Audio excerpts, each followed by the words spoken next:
அனைவருக்கும் வணக்கம். தமிழ் சூழ்நிலை கற்பனை தமிழ் விரும்பு. இந்த பதிவில் நாம் காண இருப்பது ஸ்டேட் பேப்பர் 1க்கு, அதாவது உளவியலுக்குரிய பதிவுப்பார் நினைவினை மேம்படுத்தும் உத்திகள். இது பற்றிய கருத்துக்களை முழுமையாக காண இருக்கின்றோம். அதனால் வீடியோவை முழுமையாக பாருங்கள். நன்றிப்பா. வாங்க கருத்திற்குள் செல்லலாம்.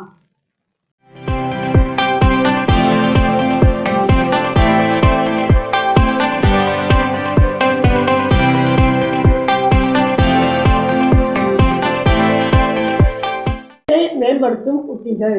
இது பார்த்தீங்கன்னாக்கா இயல் 3 உடல் மற்றும் அறிவு வளர்ச்சியில் இடம்பெறுகின்றதுப்பா. சரிங்களா?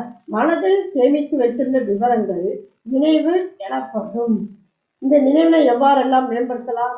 கற்றல் என்னும் ஆர்வத்தை குழந்தைகளிடம் ஏற்படுத்த வேண்டும்.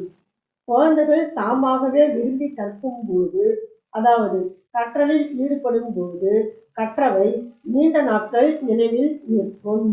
அதே சமயம் பொருள் உணர்ந்து கற்றல், ஒரு தொடரை முழுமையாக வாசித்தல், அதுவும் பொருள் புரிந்து முழுமையாக வாசித்தல்.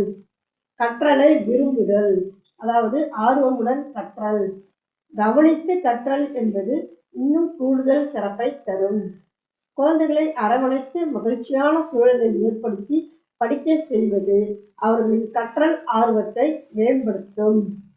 அதே சமயம் கற்கும் பொருளை பலமுறை இடைவெளி விட்டு சிறுக சிறுக கற்றல். ஏன் அப்படின்னா, தொடர்ந்து படிக்கும்போது ஒரு கற்றலில் தொய்வு ஏற்படும், போர் அடிக்குதுன்னு சொல்லுவோம் இல்லையா, அந்த மாதிரியான உணர்வுகள் ஏற்படும். அப்போ கொஞ்சம் இடைவெளி விட்டு மறுபடி படிக்கும் பொழுது அந்த கற்றல் பொருளின் மீது ஆர்வம் ஏற்படும். எனவே சிறுக சிறுக கற்றல். அதே போன்று திரும்ப திரும்ப கற்றல். திரும்ப திரும்ப கற்கும் பொழுது கற்றல் பொருள்கள் நீண்ட நாள் நினைவில் இருக்கும். இதனை மீ கற்றல், அதாவது ஓவர் லேர்னிங் என்று உளவியலார் கூறுவர். மறத்தல் எல்லையை தாண்டியும் நினைவு கொள்ள இந்த மீ கற்றல் பயன்படுகின்றது. சரிங்களா? அதே போன்று பல புலன் வழி கற்றல், மல்டி சென்சரி லேர்னிங். வகுப்பறை கற்பித்தலில் பல ஊடகங்களை பயன்படுத்தினால் குழந்தைகளின் நினைவு கொள்ளுதல் திறன் வலுப்படும்.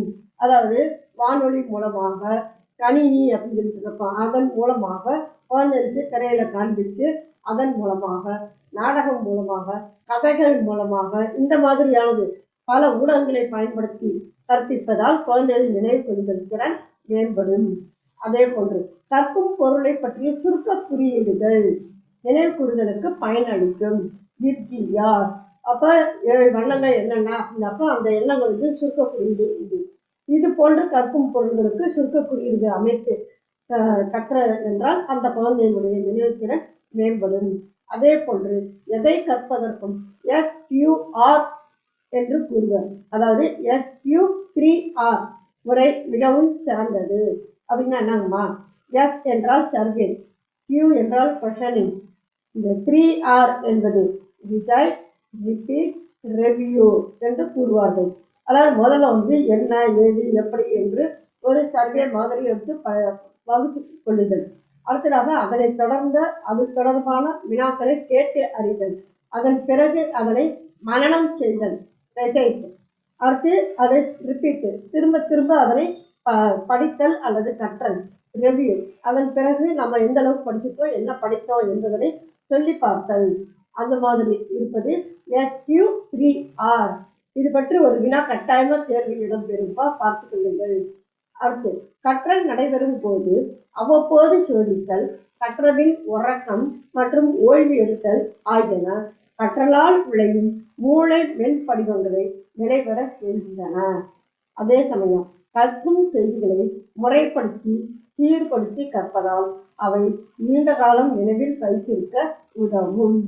எனினும் இவை அனைத்திற்கும் மேலாக ஒரு குழந்தையானது சுதந்திரமாக தானே கற்கும் போது கற்றல் பொருள்கள் நீண்ட நாள் நினைவில் நிற்கும். ஆக நினைவிலும் மேம்படுத்தும் உத்திகள் என்னென்ன என்பதை பற்றி இந்த பதிவில் நான் பார்த்தோம்னா, இதனோடு தொடர்புடைய வீடியோக்களின் லிங்கை இணைக்கின்றேன். அவற்றை இணைத்து பதிவுகள். மீண்டும் ஒரு புதிய பதிவில் சந்திப்போம். அனைவருக்கும் நன்றி, வணக்கம்.